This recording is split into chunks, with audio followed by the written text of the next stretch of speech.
बिहार में आपकी पार्टी क्या इच्छुक है चुनाव लड़ने को लेकर? हाँ, तो मेरे पार्टी ने तय किया है कि भाई इस वक्त अपने को नीतीश कुमार जी के नेतृत्व में यहाँ चुनाव लड़ा जाएगा।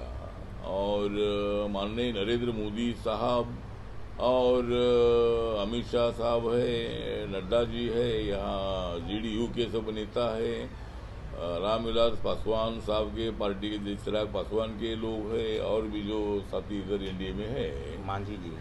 हाँ, मांझी जी है और दूसरे कुशवाहा जी है। तो ऐसी जो छोटी मोटी पार्टियां सब यहाँ एनडीए के साथ है। तो मेरी पार्टी महाराष्ट्र में एनडीए के साथ है, लेकिन यहाँ मेरे पार्टी का यूनिट ऑल इंडिया में है। नागालैंड में मेरे पार्टी के 2 एमएलए हैं चुनकर आए हैं, वहाँ पार्टी में रिकॉग्नाइज है। मणिपुर में मेरे पार्टी के एक कैंडिडेट को 1.5 लाख वोट मिले थे लोकसभा में, वहाँ मेरी पार्टी रिकॉग्नाइज हो गई है। और गन्ना किसान मेरे पार्टी को सिंबल भी मिला है। और दादरा नगर हवेली हो, दीव दमन हो, दादरा नगर हवेली हो, तो मैं अभी दीव दमन और दादरा नगर हवेली में गया था, और मैंने वहाँ ये भी मांग किया है कि भाई दादरा नगर हवेली, सिलवासा, दीव और दमन, तो ये इनका पॉपुलेशन 10-10.5 लाख से ज़्यादा है। तो पांडेचेरी को जिस तरह मतलब स्टेट का दर्जा मिला है, उसी तरह इनको भी स्टेट का दर्जा मिले और वहाँ असेंबली स्थापित हो। ये मैंने अभी 2 दिन पहले मैं वहाँ था, तो वहाँ मैंने मांग किया है। तो यहाँ क्या है, यहाँ का जो चुनाव है, तो ये चुनाव में मैंने निर्णय लिया है कि हम एक भी सीट नहीं लड़ेंगे, और अलायंस में हमारे पार्टी को ही सीट मिलेगी नहीं, क्योंकि अभी तक हमारी पार्टी का जनाधार इतना स्ट्रांग नहीं है। कार्यकर्ता तो मुझे आ रहे मिल रहे हैं, हम पार्टी में आएंगे ऐसा बोल रहे हैं। तो सभी जाति के लोगों को पार्टी में लेकर पार्टी बिहार में बढ़ाने का मेरा संकल्प है। और रामविलास पासवान साहब के साथ मेरे बहुत अच्छे संबंध थे। हमने एक दलित फ्रंट बनाया था, और नेशनल दलित फ्रंट एनडीएफ जो है, और उसके अध्यक्ष रामविलास पासवान जी थे, मैं कार्याध्यक्ष था। और उदित राज जी जो अभी कांग्रेस में है, वो इसके जनरल सेक्रेटरी थे। देश के तमाम दलितों को इकट्ठा करके उनके ऊपर जो इंजेक्शन होता है, तो उनको न्याय देने के लिए हम लोगों ने कोशिश करने के लिए हमने एनडीए बनाई थी। उसी तरह मतलब हमारा काम चल रहा है। मेरी पार्टी छोटी पार्टी है, लेकिन हर राज्य में मेरी पार्टी काम करती है। नॉर्थ ईस्ट में सभी राज्यों में मेरी पार्टी है। और बिहार चुनाव में एक भी सीट नहीं लड़ने का निर्णय हमने लिया है। मैं प्रचार के लिए आ जाऊंगा, और यहाँ जरूर यहाँ जो सरकार है, सरकार यहाँ एनडीए की आएगी, ऐसा मुझे पूरा विश्वास है। सर, कि अब उनको बिहार आने का मन कर रहा है और बिहार में रह के काम करने की उनकी इच्छा हो रही है। क्या आपको लगता है कि चिराग पासवान को एनडीए का फेस यहाँ बनाना चाहिए या मुख्यमंत्री पद का उम्मीदवार बनाना चाहिए, क्योंकि वो लगातार कह रहे हैं कि बिहार आने की इच्छा है? मुझे तो भी वो चिराग तो हमारा अच्छा मित्र है, पासवान जी का दलित पुत्र। समाज से आते हैं, अच्छे हैं। नहीं, चिराग बहुत अच्छा मेरा मित्र है और रामविलास पासवान जी का पुत्र है, तो मतलब है। लेकिन अभी क्या उनकी इच्छा होगी तो अभी उसके लिए, लेकिन अभी एनडीए उनका चेहरा बनाएगा ऐसा मुझे लगता नहीं है। अगर वो चिराग को अगर यहाँ असेंबली आकर लड़ने की इच्छा है, तो जरूर वो पार्टी का निर्णय ले सकते। उनकी पार्टी के पास एमपी है, और लास्ट इलेक्शन में अगर चिराग रामविलास पासवान जी होते थे तो यहाँ वो एनडीए में रहते थे। लेकिन चिराग ने अलग सीटें लड़ने का निर्णय लिया, वोट तो उनको अच्छे मिले, लेकिन एक भी सीट चुनकर नहीं आई थी। लेकिन इस वक्त अभी कोई प्रॉब्लम नहीं है, यहाँ कुछ सीटें उनको मिलेगी और वो अनेक सीटें चुनकर आएगी। तो उनका भी अगर मन होगा तो, लेकिन मुझे लगता है कि भाई अभी उन्होंने इधर नहीं आना चाहिए। उन्होंने दिल्ली में रहना ये बहुत बेहतर है। बाद में उनको यहाँ आने की इच्छा है तो बाद में आ सकते हैं, लेकिन अभी फिलहाल यहाँ आना ठीक नहीं है। पाकिस्तान आतंकवाद को बढ़ावा देने वाला देश है। पाकिस्तान हमेशा अपनी शरारतें करते रहा है, और पाकिस्तान ने हमारा जो कश्मीर था, उस कश्मीर से 1/3 एरिया उन्होंने अपने कब्जे में लिया है, जो पीओके के नाम से जाना जाता है, पाक व्याप्त कश्मीर के नाम से जाना जाता है। तो आतंकवादियों की जड़ जो है ये पाकिस्तान तो ही है, लेकिन पाकिस्तान मतलब पाक व्याप्त कश्मीर में वहाँ आतंकवादियों को ट्रेनिंग देता है। अभी पहलगांव में जो हमला हुआ उसके पूरे रिपोर्ट सामने आए हैं कि पाकिस्तान सरकार ने आर्मी को बोलकर आतंकवादियों को ट्रेनिंग देकर ऊपर सामने देखने के लिए बोल रहा हूँ। तो मतलब यहाँ जो जिस तरह पाकिस्तान के खिलाफ जंग लड़ने का ऐलान माननीय नरेंद्र मोदी साहब ने किया है, और नरेंद्र मोदी जी का कहना ये है कि भाई पाकिस्तान अगर आतंकवादी एक्टिविटीज़ को इसी तरह बढ़ावा देता रहेगा तो पाकिस्तान का बदला लेने के लिए हम तैयार है। और जिस तरह पहलगांव में अनेक लोगों की हत्या हुई, वहाँ मतलब डरपोक हमला हुआ, मतलब ऐसे लोग आर्मी के ड्रेस में आए और उन्होंने मतलब हमारे टूरिस्ट पर हमला किया। उसमें अनेक राज्यों के राज्य के अपने भारत के बाहर के अनेक टूरिस्ट थे। तो पाकिस्तान का प्लान इसलिए था कि 370 आर्टिकल हटाने के बाद वहाँ कश्मीर में बहुत बड़ी शांति थी, कश्मीर में बहुत बड़े टूरिस्ट जा रहे थे, कश्मीर में कम से कम 2.5 से 3 करोड़ तक टूरिस्ट वहाँ आ पहुँचे थे, और कश्मीर का जम्मू कश्मीर का बिजनेस अच्छा बढ़ रहा था। अभी 370 आर्टिकल हटाने के बाद वहाँ बहुत सारे होटल इंडस्ट्रीज उधर आ रही थी, बाकी की इंडस्ट्री छोटी मोटी उधर आ रही थी, लोगों को नौजवानों को रोजगार मिल रहा था। तो इसी तरह मतलब ये इतना अच्छा बदल देखने के बाद पाकिस्तान ने प्लान किया कि भाई टूरिस्ट पर हमला क्या करेंगे, टूरिस्ट आना बंद हो जाएगी, और कश्मीर के मुसलमानों को बहुत बड़ा इसका नुकसान हुआ है अभी इसका। तो सिंदूर ऑपरेशन सिंदूर जो है वो इतना बढ़िया था कि कुछ ही चंद घंटों में वहाँ पीओके में जो आतंकवादियों के अड्डे थे उस अड्डों को नेस्तनाबूद करने का काम, पूरा उनको खत्म करने का जो काम है, ये काम हमारे एयरफोर्स ने किया है। और ये बहुत बड़ा हमला था, छुटपुट की लड़ाई नहीं थी। खड़गे साहब बोल रहे कि भाई ये छुटपुट की लड़ाई थी, लेकिन ये लड़ाई बहुत बड़ी थी और चंद मिनटों में चंद घंटों में वहाँ के अड्डे पूरे उद्ध्वस्त कर दिए हैं। लेकिन अभी जिस तरह राजनाथ सिंह साहब भी बोल रहे कि भाई ये तो खाली झांकी थी, अभी लड़ाई अच्छी आगे बाकी है, तो पाकिस्तान को सबक सिखाने की भूमिका जरूर है। जरूर अभी कुछ दिन के लिए युद्धबंदी है और पाकिस्तान को भारत ने प्रस्ताव भेजा है कि भाई पाक व्याप्त कश्मीर हमारे हवाले कर दो, आतंकवादी एक्टिविटी को बिल्कुल बढ़ावा देने का छोड़ दो, और भारत के साथ संबंध अच्छे रखने हैं तो पीओके को हमारे हवाले करना ही चाहिए, आतंकवादी एक्टिविटीज को बंद करना चाहिए। तो ये और जो ऐसे मुद्दे भारत सरकार ने लिए हैं, तो अगर पाकिस्तान को ये मंजूर होगा तो जल्दी पाकिस्तान निर्णय ले और पीओ को हमारे कब्जे में नहीं दे देते हैं। तो मेरी पार्टी की भी मांग ये है कि भाई एक बार पाकिस्तान के साथ आर पार की लड़ाई होनी चाहिए, पाकिस्तान के साथ युद्ध ऐसा होना चाहिए कि पाकिस्तान को हमेशा के लिए सबक सिखाने की आवश्यकता है और पीओ को इस वक्त अपने ताबे में लेना चाहिए। पंडित जवाहरलाल नेहरू जी के टाइम पर मतलब ये कार्रवाई होने की आवश्यकता थी, लेकिन कांग्रेस के कार्यकाल में पीओ को ताबे में लेने का प्रयत्न बिल्कुल नहीं हुआ था।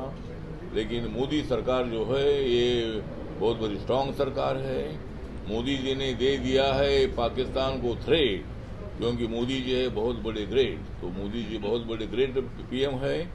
और कोई लोग सवाल उठा रहे, लेकिन ऐसे सवाल उठाना ठीक नहीं है, उनके प्रूफ दिखाओ, इसी तरह की बातें हो रही है, ये बात अच्छी नहीं है। ऐसे वक्त पर सारे देश ने एक साथ होना चाहिए और इसीलिए मेरे पार्टी के तरफ से जिस तरह बीजेपी ने तिरंगा यात्रा का अनाउंसमेंट किया, जगह जगह पर तिरंगा यात्रा निकल रही है, कांग्रेस पार्टी ने भी जय हिंद यात्रा अनाउंस की है, तो मेरे पार्टी के तरफ से भारत जिंदाबाद यात्रा जो है, भारत जिंदाबाद यात्रा इस नाम से मेरे पार्टी के तरफ से पूरे ऑल इंडिया में जगह जगह पर जहाँ कैपिटल है का जिले है, तो वहाँ मतलब हमारा ये भारत जिंदाबाद यात्रा निकलेगी, उसमें 200, 500, 1000 लोग ऐसे रहेंगे और हम तिरंगे झंडे हाथ में लेकर पाकिस्तान मुर्दाबाद का नारा देते रहेंगे, भारत जिंदाबाद का नारा देते रहेंगे, आतंकवाद को खत्म करो का नारा दे देंगे। इसी तरह मतलब हमारी एकजुट हम दिखाने का प्रयत्न करेंगे। तो आरपीआई की तरफ से अगले 15 दिन तक कार्यकर्ताओं ने अपने अपने जो जगह पर जहाँ जहाँ वो कर सकते हैं। तो दूसरा एक विषय है, तो ये हमारे शायद प्रधानमंत्री जनधन योजना जो है, जनधन योजना 2014 में शुरू हुई थी और अभी तक 55 करोड़ 31,38,000 इतने अकाउंट पूरे देश भर में खुले हैं और बिहार का आंकड़ा है 6 करोड़ 38,30,000 6 करोड़ 38,30,000 इतने अकाउंट बिहार में खुले हैं। प्रधानमंत्री जो मुद्रा योजना है, ये मुद्रा योजना है 50,000 से 10 लाख तक लोन देने का, विनाट लोन देने का ये स्कीम है। बैंक ने छोटे मोटे धंधे के लिए देना है। अभी इसका दायरा बढ़ाकर 20 लाख किया है। तो मुद्रा योजना में अभी तक 52 करोड़ 51,94,000 इतने लोगों को मुद्रा योजना का लोन मिला है और बिहार में 5 करोड़ 97,91,000 5 करोड़ 97,91,000 इतने लोगों को मुद्रा योजना का लोन मिला है। प्रधानमंत्री उज्ज्वला योजना जो है गैस सिलेंडर की, तो जिन घर में गैस सिलेंडर नहीं है ऐसे घर के लोगों को, महिलाओं को 10 करोड़ 33 लाख इतने गैस कनेक्शन अलॉट किए हैं और बिहार में 1 करोड़ 16,21,000 1 करोड़ 16,21,000 इतने गैस कनेक्शन मतलब इसमें अपने बिहार के लिए अलॉट हुए हैं। और प्रधानमंत्री आवास योजना में अभी तक पूरे देश भर में 4 करोड़ से ज़्यादा शौचालय के साथ लोगों को पक्के मकान मिले हैं। और बिहार में देखा जाए तो अर्बन में 1,87,000 इतने मकान मिले हैं और रूरल में 37,87,000 इतने मकान या मिले हैं। और इसी तरह मतलब अनेक स्कीम जो है, स्कीम के माध्यम से ये मतलब हमारा सरकार काम कर रहा है। तो मुझे लगता है कि अभी मेरा लक्ष्य ये है कि रिपब्लिकन पार्टी ऑफ इंडिया जो बाबा साहब अम्बेडकर जी की पार्टी है, सभी धर्मों को लेकर चलने वाली पार्टी है और मैं सभी बिहार के मुस्लिम कम्युनिटी को बताना चाहता हूँ कि एनडीए सरकार मुसलमानों के खिलाफ नहीं है। जो भी स्कीम हमने लागू की है वो हर स्कीम का फायदा मुस्लिम कम्युनिटी को हुआ है। जो 10% आरक्षण इकोनॉमिक सेक्शन को दिया है उसमें ऐसा नहीं कि भाई मुसलमान को नहीं देना है, तो मुस्लिम कम्युनिटी को भी मतलब उसमें फायदा है। जो योजना मैंने भी बताई उसमें भी मुस्लिम समाज के अनेक लोग हैं, तो ऐसा कुछ नहीं कि भाई मुसलमान को नहीं देना है। और इसीलिए मुझे लगता है कि जो दूसरा वक्फ बोर्ड का जो बिल भी है उसमें उल्टी सीधी बातें हो रही है, लेकिन सरकार को कोई जमीन का विषय नहीं है। आरोप लगाया जा रहा है कि मोदी जी पूरा जमीन ले रहे हैं। हम रोहित से बोल रहे हैं कि भाई वक्फ बोर्ड की जमीन मोदी जी ले रहे हैं, तो मोदी जी लेने का विषय नहीं है।